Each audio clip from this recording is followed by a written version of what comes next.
What is going on, everybody, and welcome to another weekly update. What I like to do in these videos is provide you guys some upcoming earnings, some upcoming events to get you prepared for the week ahead.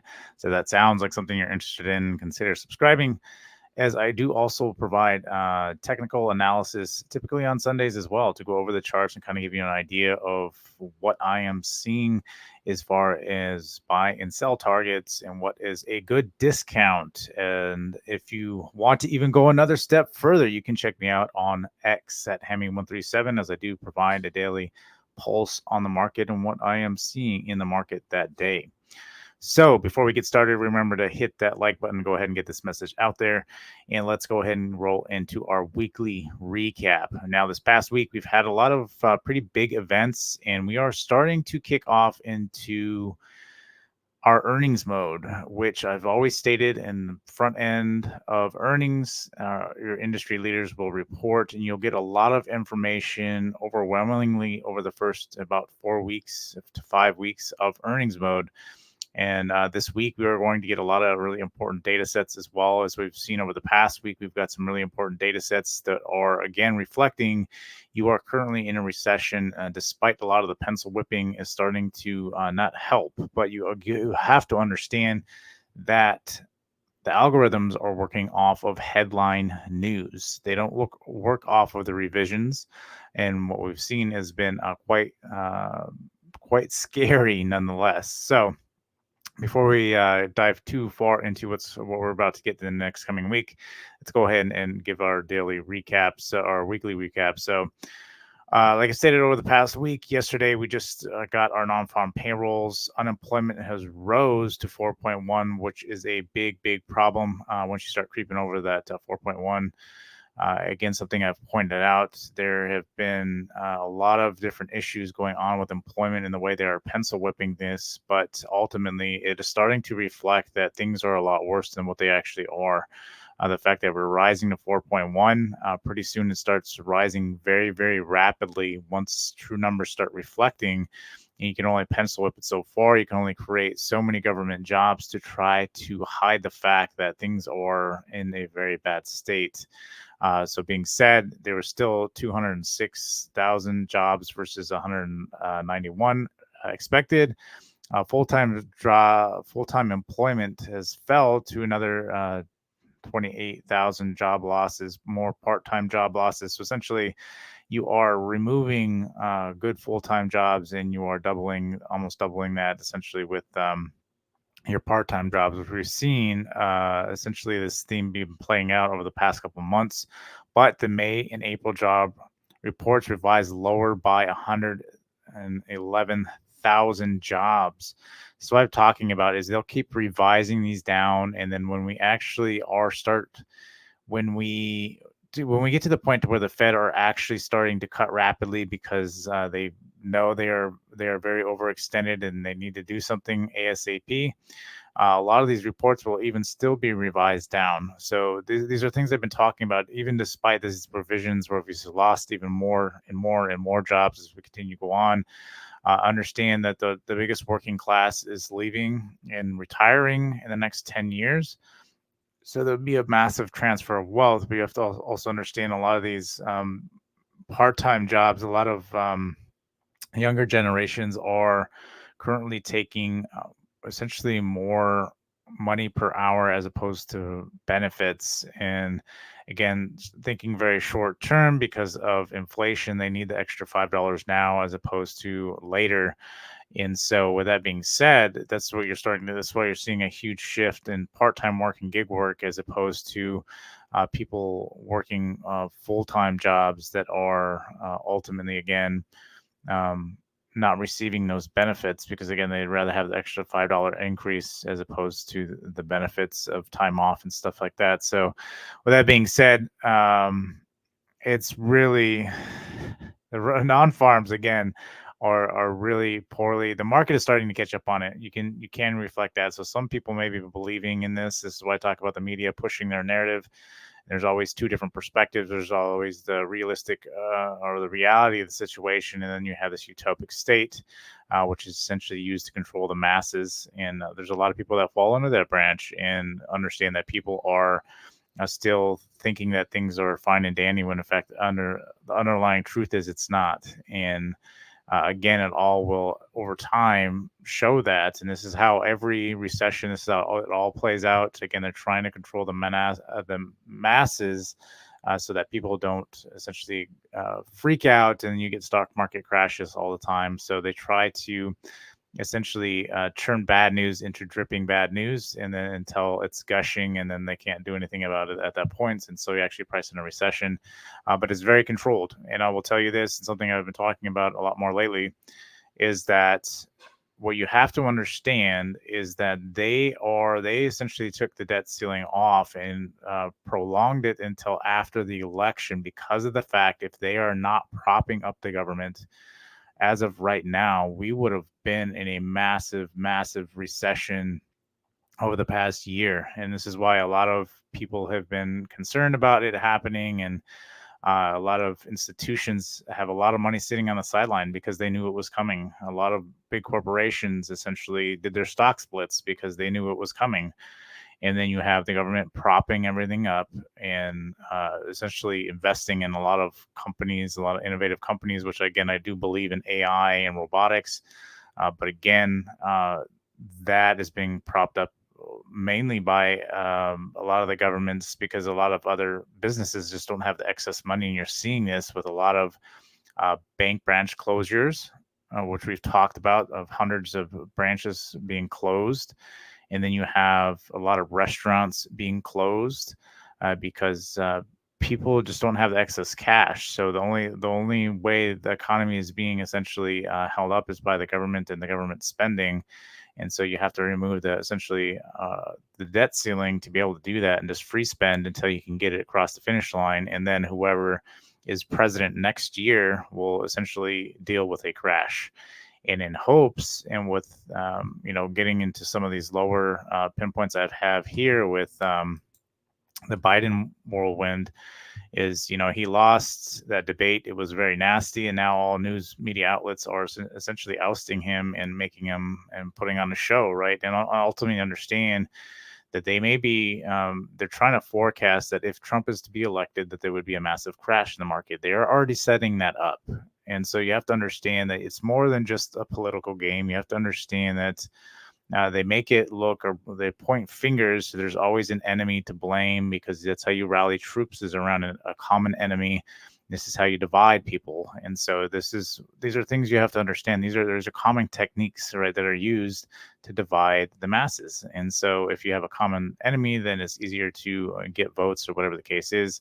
Again, ultimately understand that figurehead, which is the president, isn't ultimately running the company. And hopefully you know that by now. So with that being said, again, we need to be mindful of what's going on with it, because of the policies that may be put in place that can change the way the market moves. And so this is why it's important to pay attention to the politics. I don't like going into politics, because it does divide a lot of people. But again, ultimately understand that's what is being driven, is that it doesn't matter who is in office next year, they will inherit a crash in March. And like I've stated before, if they can prolong it that far, we don't know if that's possible or not. But so far they've proven that they have, especially with no debt ceiling. They're able to sustain it with the massive buying of treasury bonds to keep it open, right, and to create massive amounts of government jobs to try to improve the GDP. But as we can see, the GDP is still falling, even despite all their pencil whipping that they're doing. So that being said, you have someone like Powell coming out this week and said that we need more confidence to reduce rates. Again, he is still concerned about inflation. Again, because if you look at the sum of the past 5 years, inflation is still very high from pre-pandemic levels, even despite the only, the small increases at 3.1 or whatever, because it's year over year. They've revised the report from going an average of 2 years down to 1 year, so they could try to make it look like things are better than they actually are. But again, ultimately understand, since the pandemic, things have been up like 10, 15, some things even 20%. They keep revising it to make this utopic view look like in the solid state. So this is what you have to understand, what's going on. And then you have a lot of other people that don't want to be under the dollar, because the U.S. is weaponizing the dollar and placing sanctions on them to make it more expensive for them. and essentially forcing them to have to exchange their money into dollars to be able to purchase energy or whatever the case may be. And so this is a huge problem that we're seeing just across the board, and Powell knows this, and this is why he's greasing the skids for 2 more years, because that 2%, you need a market crash to even consider a 2%, and with inflation where it is, the government needs to stop spending. And so this is why it's again all leading into next year, because at that point we get back into getting put under a debt ceiling. And then not only that is you have a new president, and the way things are lining up with Biden, like they are almost purposely trying to force Trump into perhaps just take that collapse and have someone to blame, and then they can bring up a new candidate for the Democrats for the next 4 years, or however they're trying to play it out. But again, ultimately understand this is what is going on, and you have to keep the politics aside and look at it for what it is, and see that that's how it's being set up, and understand this. You're in the markets long enough, you see the manipulation happen all the time. This is nothing new. But if you are just reading headline news and you're not watching charts or looking at financials and actually see what's going on, this stuff happens all the time. And so it can be a rabbit hole that you can go down quite a bit. But there's some great books out there that teach you about the dollar. You need to know the history of the dollar and how a debt-based system works. This is exactly how it works, and this is why you get crashes every decade, because it's unsustainable.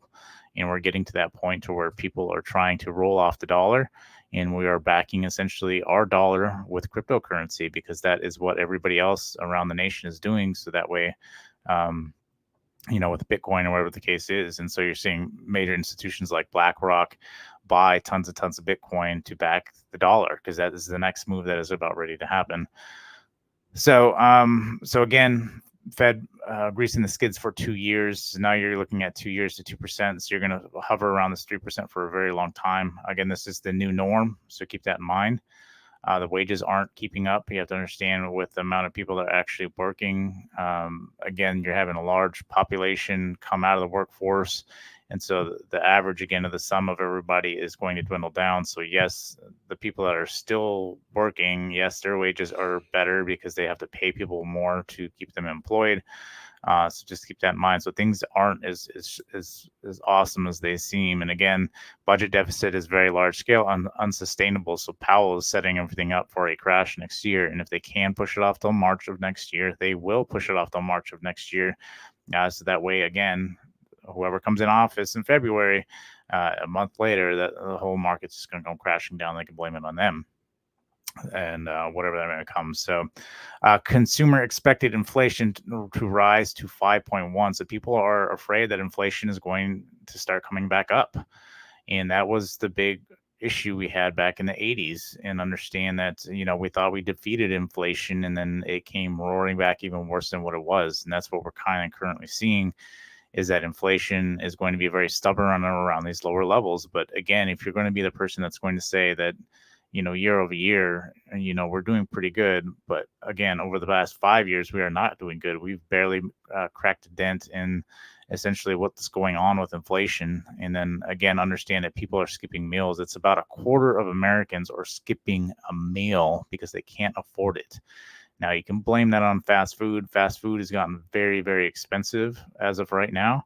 And a lot of fast food places are trying to essentially create some sort of incentive to get people in, because a lot of middle class, lower class just can't afford to eat out. It is way too expensive. And so understanding that and where we're currently going, things are, again, very doom and gloom, as we're seeing forward projections from earnings and stuff being heavily revised down. You have to ultimately understand, because of the massive amount of money that came in during the pandemic with the free cash money flow, you have to understand that you have to take that aspect out of it. So we had to go through a reset period with earnings, which we've seen where Amazon got absolutely reset and smashed down to, I believe we got just under 100. And then it started making its recovery, because now it's starting, you had to essentially outprice that move, that the printing of the 40% of the money supply, obviously, because that's not sustainable. The economy shouldn't have that much money floating around in it, but because of the event of the pandemic, you didn't have much of a choice. You had to pretty much save everybody. So again, they will blame who they want to blame for whoever, but ultimately understand the underlying theme of the whole concept going on. It doesn't matter who's president. It matters what the theme is. That maybe they may not like a particular president, so they will adjust things accordingly to be able to cast blame. And so this is why you have to be mindful of these things, and you have to not be divided because of that, but ultimately understand what the underlying thesis is with the banks and how they operate. So again, we'll continue to watch what's going on with inflation. This week we got inflation, so it'll be important to watch that as well. Uh, Again, the Biden whirlwind stuff, they're publicly making a mess of him and kind of putting him out there to show how mentally unfit he is for right now, and they are happy to do that to hopefully transition him. There's rumors about Harris potentially taking over. Even the press secretary, I believe, talked over the past week about her taking over, being the main piece of that. Ultimately, again, I think they want to be very careful on who they put on that throne, because of the fact that they are aware that all the issues with the economy in general are going to be offloaded to whoever is the next president come next year. And again, they are very aware of this, so they will put a fall man or a woman in that position to be able to take the brunt of it. And then they will, again, 2 years after that, I'm sure, trying to figure out a way to impeach them or whatever the case is. But I mean, the writing is on the wall that is the way things are set up. And again, taking out all politics out of it. Again, there's a lot of bureaucracy that goes on these things and the games that are being played. And again, understand this utopic view has to be kept to a certain level of brainwashing, if you will. I mean, ultimately, people are going to believe that narrative unless you are doing more than just the average person that reads headline news, which a lot of people just don't care about politics or any of that stuff. They just read headline news, and I was that way for a long time as well. So until I really started getting into the markets, and then I realized the amount of manipulation that occurs and how all these things play out. So again, a lot going on there. Some positive news is Tesla is starting to see a lot of strength, and something I've been talking about when you go into my technical analysis. Tesla's been in a very long kind of like decline in consolidative range, and now it's starting to break out of that in the monthly. So check that out on my technicals. But the narrative for them is starting to change. I've talked about FSD. I've talked about humanoids with them. That narrative is starting to be pushed by the banks and the institutions, and now they will price it in just like they did with Nvidia. Nvidia is not actually selling. Again, they're getting a lot of support because, yes, it is something we need to heavily invest in for the future, and the government needs to do that. I highly agree with that, because or else we're going to be left behind. Especially when you got countries like China and Russia, China in particular, that is pushing heavily with AI and what they're doing. And so you needed to understand what's going on with that to be able to deal with that. And when you were talking about defense industry and stuff like that. So again, with that being said, Tesla will start ramping up very shortly. Their FSD, they just had a new version come out, and it's even smoother than the last. And there was a huge upgrade about a year ago, and then we got new chips coming out. And so Tesla is on the very, very close. There's even rumors about August 8th about them essentially taking the founder from Uber, and essentially having him trying to sell the robo-taxi in the cities. So he knows, because of his experience with Uber and getting it in cities, on how he can implement that with robo-taxis. And if he becomes part of Tesla, that is going to make Tesla skyrocket, especially the robo-taxis. And we're not even including humanoids. That discussion is slowly starting to be created. So you have to keep that in mind. But if that does happen, then it's going to be very interesting moving forward. But I do believe Tesla's going to start upticking here. Technical wise, it's broken out. as long as it can stay above 220, Tesla will start gaining some massive momentum, and you could see a potential NVIDIA move in Tesla. But again, none of this is financial advice. There's always risk in every position, so you do have to keep that in mind. So this upcoming week, we got a lot of big information going on. Tuesday, we have the Powell testimony at the Senate, and then he's on the House on Wednesday. Those are going to be important because they're going to ask him a lot of grueling questions. So you could get a lot of movement this week. You have to be mindful of that. Whenever he speaks in an open forum, he could really get a lot of information that could be detrimental and move the market. He is the one that truly moves the markets when he speaks. So you need to be paying attention. This is why he walks around questions. But again, the Senate and the House do grill him pretty well. So you get some very interesting information there over the next couple of days. And then you'll have core CPI on Thursday. Again, it's going to be important to see where that lands at. Again, if Powell is already staying, that's going to be bad. The fact that, again, we could start seeing an uptick. Again, they're taking out individual items. They're bringing the core down to expectations. Again, it's all about controlling that narrative with the expectation. If for some reason it's higher or lower than that expectation, it could cause the market to move higher or lower. Again, good news is bad news. Bad news is good news right now when it comes to market momentum in the direction that it goes. So do keep that in mind. You have core PPI on Friday. Again, it's what the Fed go off of. So it's more of a delayed kind of data as far as what you can see reflected in CPI. But again, ultimately, things are very bad. Things are not good. And if you dive into these reports, again, since pandemic, things are way higher than they should be. Right? People are paying hundreds of dollars. This is also due to the power of the dollar and what it's losing. And ultimately understand this is what happens, right? They've talked about the Roman Empire all the time. This is what happens. You can only sustain an empire for so long. And that transition to power happens. It's not quickly and it's not an overnight thing. But it does take a couple decades for that to occur and understand how that slowly starts to roll off. So that being said, again, upcoming events, monetary policy, July 31st is the next monetary policy. So we got till the end of the month for that. Core, obviously, this week. Upcoming earnings start this week. So Friday, we'll start getting banks. We'll start getting JPM, Wells Fargo, and Citibank. Then on Monday, we'll start getting Morgan Stanley, BlackRock. So they are kind of shifting stuff around a little bit. I've also noticed over the next week, not this week, but next week, Tesla has been essentially brought into kind of the Super Bowl earnings of the week, which hasn't been that way for over a year now. Now that they're trying to get momentum on it. I think that's why they're trying to move it into the Super Bowl week, because it's a more positive sentiment if they can push FSD and humanoids.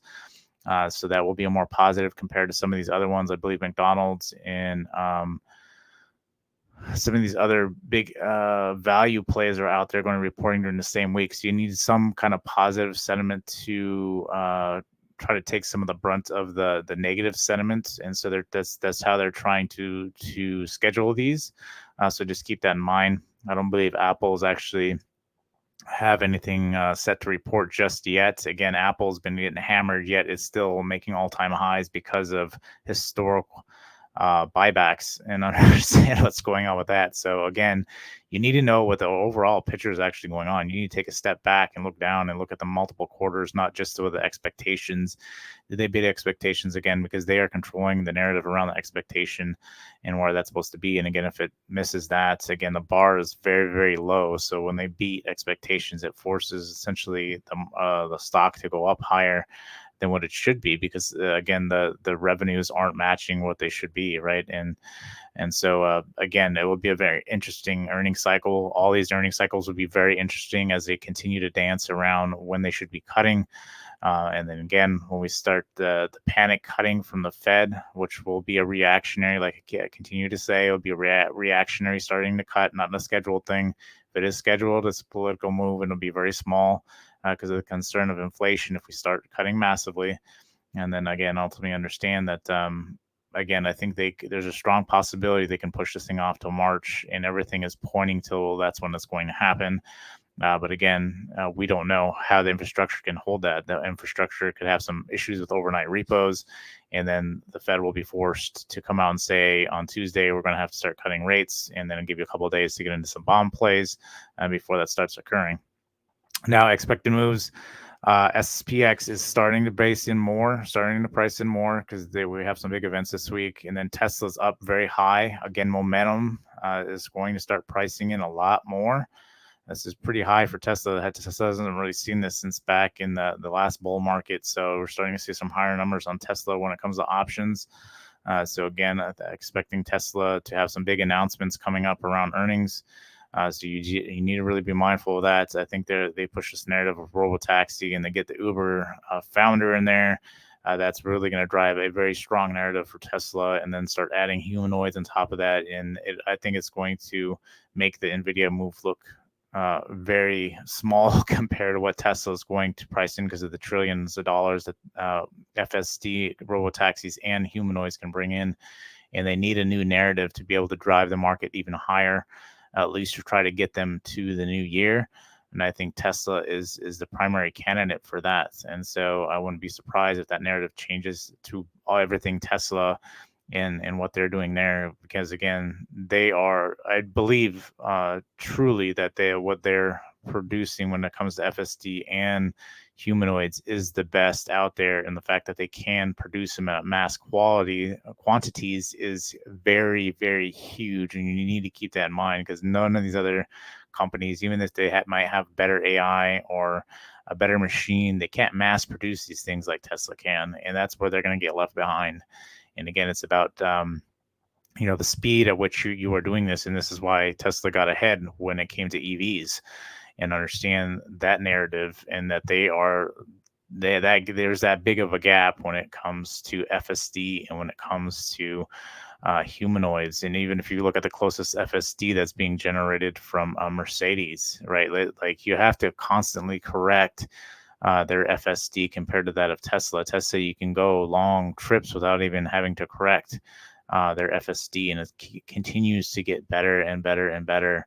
And there's tons of videos out there to watch to compare, and I highly suggest that you look at them, and not say that I'm biased, because I check all these things. I'm invested in Tesla, and I'm watching these things all the time because I want to know if it's true or it's a false narrative. And right now, it is very much true, and they have tons of information out there on it, and comparable to what's actually out there. And you only see the negative, car fires randomly out there, and how many car fires from Ford or GM or Jeep or any of these other companies are even being displayed. Like, it's not even an issue, and you have one car go up and fire for Tesla, and it's all over the news. So you need to understand, again, the narrative, and who's driving this, and who's controlling the narrative, and how things change. And so once you get that aspect on the market, you can take advantage of very good value stocks when they are down. And that's all Tesla's had. And now it's starting to break out, because Tesla is essentially going to be the safe haven over the next couple of months to try to get this stock market up and keep everything rallying until the new year, until after election. So it'll be a very long couple months, but that will have to be the narrative unless something breaks, and then they won't have any other choice but to have to start cutting rates. So again, that is my narrative. That is my perspective. Again, Boeing in itself is high. JPM is really high. You have to understand the average for JPM barely moves 3 to 4. Now the fact it's up at 7, it's been getting very high when they are reporting earnings. JPM also came out this past week and already stated that because of all the overdraft fees and everything that's going on, if it continues to go at the pace that it is, that they're going to have to start charging people for bank accounts. So just let that sink in. Things are bad, and there was more information that came out. There's a lot of banks out there, USAA being one of them, Charles Schwab being another one of them, that they are one bad move away from the whole thing, their whole bank collapsing. And we've talked about this. The banking crisis is still very much going on. There's nothing happening with the rates. I've talked about how people are trying to cover for a lot of these major issues, because if you actually knew what was happening, you would panic. The general masses would panic. This is why you have to have a utopic perspective to control the narrative, because if you can't, people are just going to go, they're uncontrollable. They get chaotic, right? And so again, you have to have a narrative where things are always in a utopic state and easily to bounce back and recover. And so you have to drive that narrative all the time. And then again, you got corruption that falls in there as well. So that drives the narrative as well. So on top of everything, because people can also make a lot of money off of it, right? So if you can steer the narrative, so a lot of different aspects, a lot of things, manipulation that happens all the time. Again, if you don't think this happens, it truly does. All you need is to look at some charts for a couple of years and to see what the narrative is that's being pushed out there, see what actually drives the market, what doesn't drive the market.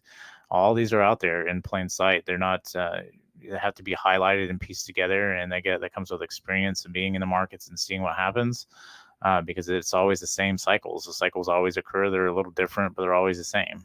And ultimately understand they're always front-runted with, no, that's not true. That's not true. And then it happens. And then, oh, yeah, well, it's because of X, Y, and Z, and it wasn't because of what we said. So they always try to control the narrative because that is what's important. So with all that being said, if you made it this far, go ahead and drop a like. And until next time, I'll see you guys later.